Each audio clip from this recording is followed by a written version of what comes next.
আসসালামু আলাইকুম। গত পর্বে আমরা অ্যাড ক্লাস নিয়ে কথা বলেছিলাম। আজকে আমরা যেটা দেখাবো সেটা হচ্ছে রিমুভ এ ক্লাস। একটা ক্লাস কিভাবে রিমুভ করবেন সেটা দেখাবো। এটার জন্য আমরা এই ফাইলটাকেও কি করলাম? কপি করে নিলাম এবং রিমুভ রিমুভ এ ক্লাস এটা করে নিলাম। সরি। নাম্বারটা চেঞ্জ করে দিই। 11 নাম্বার। তো একটা ক্লাস রিমুভ করার জন্য আমাদের যেটা করা লাগবে, এটাকে যেহেতু আমরা এর আগে নিয়েছি সেহেতু এটা থেকেই যাক, সমস্যা নাই।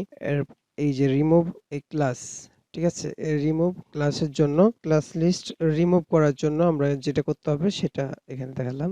এই যে আরেকটা আমি কি করে নিলাম, ডকুমেন্ট ডট আইডি দিয়ে আমরা এই আইডিটাকে ধরলাম, এই বাটনটাকে ধরলাম, রিমুভ যেটা বাটনটাকে ধরলাম এবং এটাকে একই নামে আমি এটাকে ভ্যারিয়েবল দিয়ে দিলাম। আর এই যে রিমুভের ভ্যারিয়েবলটা আছে সেটার উপর ক্লিক দিলে কি হবে, এই এলিমেন্টটা আছে, এই এলিমেন্টের ক্লাস লিস্ট অ্যাড করেছিলাম, এবার রিমুভ করে দিব, তাহলে এটা রিমুভ হয়ে যাবে।